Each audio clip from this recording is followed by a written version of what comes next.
floor is open. Do y'all that don't know as much about the story have questions? Well, I'll make a comment because I read your book, Orissa, and I read it about a year and a half ago, and I think the strongest thing that I remember is that the group of kids that they were, Black Panthers, were really, okay, someone said they were the policemen of the group, but the way I remember it is that they were the social workers of the group. They were feeding breakfast, they had the tutoring program, they had the before and after school program. So where was it? Where was this misunderstood? They were doing such great things for the children and the community. Where was it where did this get found out? J. Edgar Hoover, Richard Nixon. They painted the Black Panthers as the menace to society, you know, so our local police had to And the fall in police line. hate, I mean, you know, let's face it, that Black Panthers going around saying off the pigs, Well, you know, but. Well, it also was part of a national context. Yeah. You had people being killed in Chicago, you had everything happening in Oakland, you had a very diverse movement. I mean, it'd be like saying 200 occupied groups, what's an occupied group? Well, So the national news. national news, I think, branded a lot of it. Because I grew up in Philadelphia and I was aware, because in '72 I was a senior in high school and I was well aware, but the national news shadowed all the good stuff that was going on here, but I'm talking about the local community. Why did the local, well, because... Well, the local community was worse than the national news ever could Well, you know, Well, one which thing, part of the local community? but one thing that was interesting to me is that Ernest Jones, who was one of the lawyers for the Panthers, he said that it really wasn't the guns and the militant rhetoric that was so threatening to the establishment. He said what was so threatening to the establishment is that the Panthers were doing things that government should have been doing and they were putting them to shame. That's absolutely That's one theory. He said that that's why they were targeted, really, and nobody ever talks about that. And then it eventually morphed into what you have now, when children go to school and they get fed in the morning. But see, you have to remember that the younger people here might not know that, you know, nobody used to get fed at school. This was an idea that the Panthers came up with. Community policing, that didn't happen. That was an idea that the Panthers came up with. Free clinics. Yeah, they did help. They had a newspaper, Black Panther. And, What other and the Panthers were also the Second Amendment people, the original Second They Amendment carried people. the guns. Yeah. And they went into California.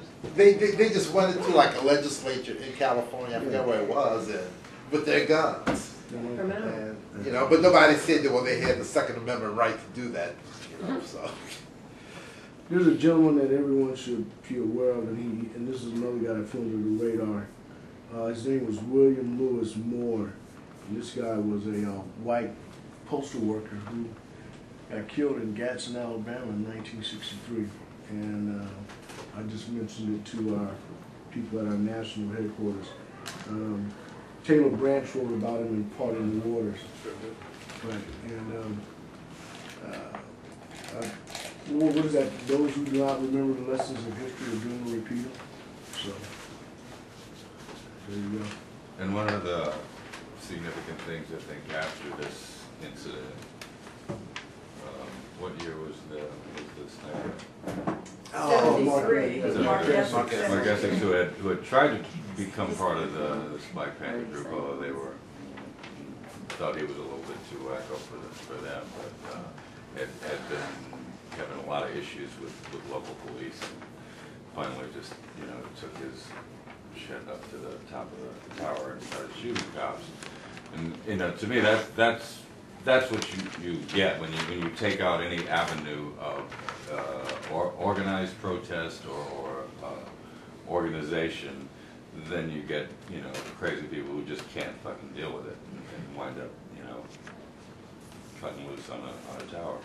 Because these people weren't, you know, they called them violent, but, you know, there wasn't that kind of random type of violence involved. And with the Panthers, I mean, people were bringing the violence to them. I mean, all they were doing was feeding kids, and take care of the neighborhood, and, you know, asking police to respect, you know. But Black Panther Party for self-defense. One of the lessons, though, is that tactics can consume strategy.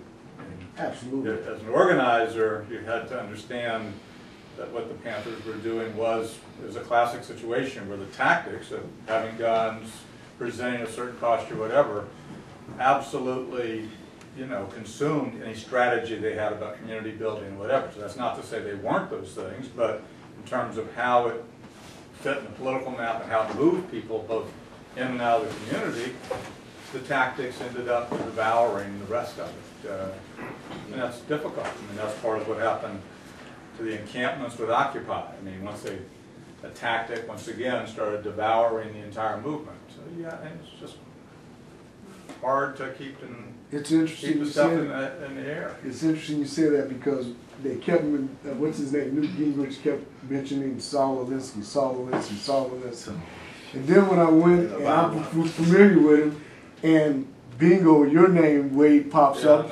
And wait a minute, but it's the whole approach that Alinsky was advocating, and it's becoming true. And it's kind of like what Mandela and what President Obama is doing. You can't, in some aspects, that whole approach is that if you go in there with a weighing force, you're just inviting the heat on you. And there are other avenues to take that would strategically, as Wade so just said about it. So anyway.